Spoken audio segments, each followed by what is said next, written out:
कहेंगे प्रेमियों के साथ में कैसे बात करते हैं? बेटियों के लिए हम न्याय की मांग कर रहे थे आज, और यहाँ पंचायत में भी आरएसएस और बीजेपी ने 2-4 अपने एजेंट घुसाए हुए थे। वही लोग फिर गेट पे आके कह रहे थे अंदर कुछ धक्का मुक्की हुई है। यहाँ ना धक्का मुक्की हुई, ना किसी का झगड़ा होया।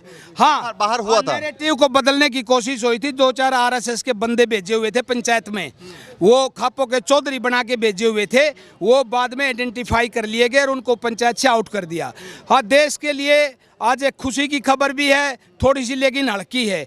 पंचायत में फैसले की उम्मीद थी, कड़ा फैसला लिया जाएगा। किसान आंदोलन की तरह या तो दिल्ली को घेरेंगे या पूरे उत्तरी भारत में अपने अपने रोडों को जाम करेंगे।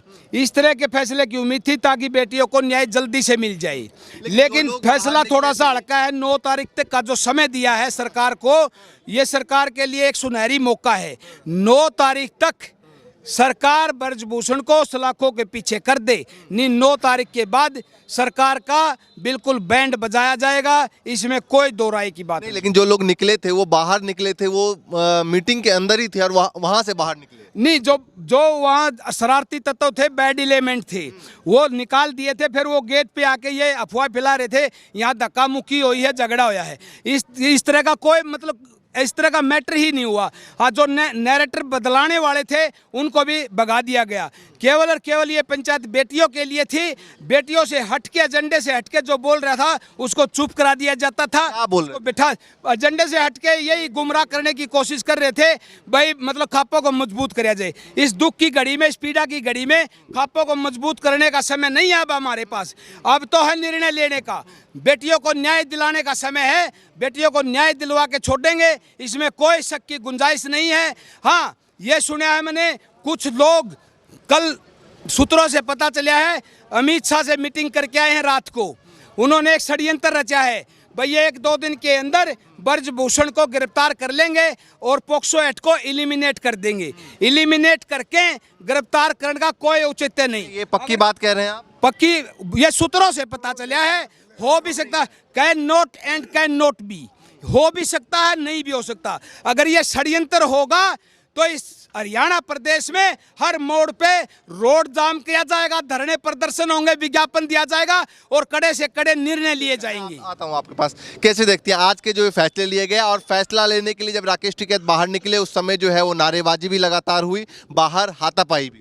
नहीं, वो तो आप लोगों को भी पता है कि इन लोगों का एक ही मतलब था कि हमारा जो भाईचारा है, यानी यूपी का, राजस्थान का, पूरा भारत हमने एक वर्णमाला में पिरोया हुआ। इन लोगों का यही था कि कहीं ना कहीं राकेश टिकैत के पास मेडल हैं, इसको हरियाणा वर्सेज यूपी बनाया जाए, क्योंकि आप लोगों को पता है ये हिंदू मुस्लिम करने में बड़ी माहिर सरकार है। बस वही इनकी कोशिश थी, उस कोशिश में हमने इनको कामयाब नहीं होने दिया, क्योंकि हमने बड़े अच्छे से ये समझ पाए कि ये लोग आरएसएस के ये माहौल को ख़राब करना चाहते हैं। ये ट्रैक से हटा के खिलाड़ियों का, जो हमारी जो महापंचायत थी वो खिलाड़ियों के लिए थे, पर इन लोगों ने अलग ट्रैक पे बात करनी शुरू कर दी। कितने ऐसे लोग थे जो विरोध में बातचीत कर रहे थे? नहीं, अंदर कुछ नहीं, सिर्फ 2-3 लोग थे और वो भी आरएसएस के थ्रू। जो हमारे खापों में भी तो आरएसएस के चौधरी है ना, तो उन चौधरियों को अंदर घुसाया गया था। फिर वो जो उनकी भाषा होती है तो वो आरएसएस वाली होती है, उस चीज़ को हम कन्फर्म कर पाए और उन लोगों को यहाँ से भी बाहर किया और मीटिंग से बाहर किया। नहीं, लेकिन काफ़ी देर तक, घंटों तक वो अंदर रहे थे। तो नहीं, वो एक बात बताओ, हमें पता है भाई ये लोग आरएसएस से मतलब संबंधित है या इनकी विचारधारा आरएसएस से संबंधित है, पर हम उनको पंचायत से उठा के भेज तो नहीं सकते जब तक वो कोई गलती ना करें। जब उन्होंने गलती की तो उनको उठा के बाहर कर दिया। बात यहाँ तक आ गई कि हाथापाई पे। नहीं, एक बात बताओ, गलत आदमी के साथ यदि हमारा ही कोई भाई गलत होगा तो उसके साथ हाथापाई भी होगी और मार पिटाई भी होगी, इसमें क्या बात है? ये तो हमारे घर की बात है। यदि वो गलत करता है, यदि हमारे घर में गलत होता है तो हम उसको संभाल लेते हैं। यदि वही गलती वो बॉर्डर पे जाके या खिलाड़ी पहलवानों को नुकसान पहुंचाए, वहाँ गलत होगा। चलिए, 9 तारीख के फैसले को कैसे देखते हैं? नहीं, 9 तारीख में हम अपनी जो किसान पहलवान हैं उनके साथ जाएंगे और उनको कोशिश करेंगे कि जंतर मंतर पर उनको बैठे, हम भी साथ बैठे, हमारी किसान यूनियन भी बैठे, हमारी खाप चौधरी भी बैठे, हमारे युवाओं भी बैठे। यदि उन्होंने कहीं भी हमें रोकने की कोशिश की या लाठीचार्ज या जो भी सरकार जो भी हथकंडा अपनाती है, फिर उसके बाद आगे की कार्रवाई हो। ठीक है, 9 तारीख के बाद क्या है? मतलब 9 तारीख का वक्त दिया गया है, आपने एक और वक्त दिया है। 9 तारीख के बाद फिर क्या करेंगे आप लोग? अभी बताया था भाई, धरने होंगे, प्रदर्शन होंगे, विज्ञापन होंगे, कड़े से कड़े फैसले लिएंगे। और क्या कहूँ, वो क्या अगर एक ही बात में सब आ जाएगी, सरकार की ईंट से ईंट बजा देंगी। सरकार की ईंट से ईंट बजा देंगे और हमारे पास कोई हथियार नहीं। अपनी इज्जत बचाने के लिए एक बात बताओ, सीता को उठा ले गया था रावण, अरे उसकी ईंट से ईंट बजाई कि नहीं, उसकी लंका में आग लगाई कि नहीं। दो बहन बेटियों के साथ जो गलत करेगा अपनी इज्जत बचाने के लिए और क्या करांगे, आखिरी में ईंट से ईंट बजानी पड़ेगी, इसमें कोई शक नहीं। कड़े से कड़े फैसले जंतर मंतर में बैठने की दोबारा बात करें, जंतर मंतर हो या इंडिया गेट हो, सभी जगह फोर्स बढ़ाए गए। 28 तारीख को जैसे आप लोग गए थे पहले रोक दिया गया, घर पे रोक दिया गया। अब की बार अकेले अकेले नहीं निकलेंगे। 9 तारीख तक अगर सरकार ने फैसला मान्य नहीं किया, 9 तारीख के बाद फिर ट्रैक्टर परेड भी हो सकती है और दूसरी गाड़ियों में जाएंगे तो जत्थों में जाएंगे, बिल्कुल बैरिकोड तोड़ते जाएंगे और इसको सरकार को दूर और प्रशासन को दूर हटाते जाएंगे और जंतर मंतर पे दोबारा से बेटियों को वहाँ बैठाएंगे न्याय के लिए। न्याय कितने दिन में मिलो तब तक हम बैठे रहेंगे जब लग न्याय नहीं मिलेगा। लेकिन ये कहा गया था कि आज ही जो है वो निर्णय हो जाएगा, क्योंकि हमने देखा मुजफ्फरनगर में पंचायत हुई थी, वो भी फैसला सुरक्षित रखा गया था कि आज यहाँ से निर्णय हो जाएगा। हाँ, ये सोच समझ के सुरक्षित रखा था और सोच समझ के आज कराया है। मैं 9 तारीख तक का सरकार को टाइम दे दिया ताकि सरकार ये ना कहे भाई खाप चौधरियों ने एकदम से बड़ा निर्णय ले लिया। सरकार को बिल्कुल सोचने के लिए, विचारने के लिए, दोबारा से पुनर्विचार करने के लिए, मंथन करने के लिए समय मिल गया है और वो सोचे, देश की बेटियों की तरफ देखे और उनके हकों की लड़ाई में सरकार भी आहुति डाले और अच्छे से अच्छे फैसले और निर्णय ले और एक बलात्कारी हवस के शिकारी को सलाखों के पीछे करे। उन तमाम लोगों में कुछ लोग ऐसे भी थे जो अलग ट्रैक पे फैसला ले रहे थे। भाई 2-4 थे वो बाहर काट दिए थे यार, बार बार वही क्वेश्चन फिर करे। यहाँ ना लड़ाई हुई ना धक्का मुक्की हुई, कुछ नहीं होया। 2-4 RSS के थे वो हमने भगा दिए थे।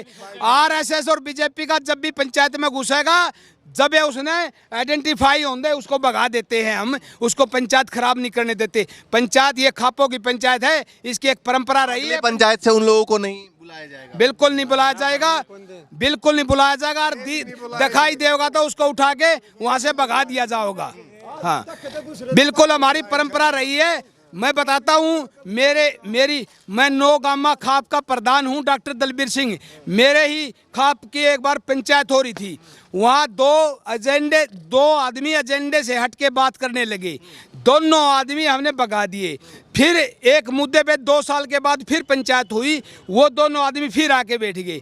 कोई भी पंचायत की कार्रवाई शुरू होने से पहले उनको पहले उठा के भगा दिया था, क्योंकि उन्होंने पंचायत की कार्रवाई में परंपरा को तोड़ने का परिणाम भुगतना पड़ा, क्योंकि पहले उन्होंने ऐसा गलत काम करने की कोशिश करी थी। उसके बाद उन दोनों लोगों को दोबारा नौगामा खाप की पंचायत में कभी नहीं आने दिया हमने। इसी तरह पे पूरा हरियाणा में एक परंपरा है हमारी, नौगामा खाप, इसकी खापों की एक परंपरा रही है। शांतिपूर्ण ढंग से चलाते हैं और अच्छा और सुलभ और बढ़िया और सस्ते से सस्ता दुनिया का दोनों पार्टियों को संतुष्ट करने का न्याय देने वाली होती है। जो खाप पंचायतें निर्णय करती हैं वो भगवान का रूप मान के उसको सर्वमान्य कर लिया जाता है। चलिए, फिलहाल 9 तारीख का वक्त है, सरकार को अल्टीमेटम दिया गया है और कहा गया है कि 9 तारीख तक अगर सरकार नहीं मानती है उसके बाद पहलवानों को लेकर जंतर मंतर जाएंगे और जिस तरीके से आंदोलन चल रहे थे फिर से एक बार आंदोलन की तैयारी करेंगे और आगे जो है वो इसको पूरे जो आंदोलन है इसको बड़ा रूप देने की भी तैयारी चल रही है। फिलहाल जो भी अपडेट होगा आगे 9 तारीख का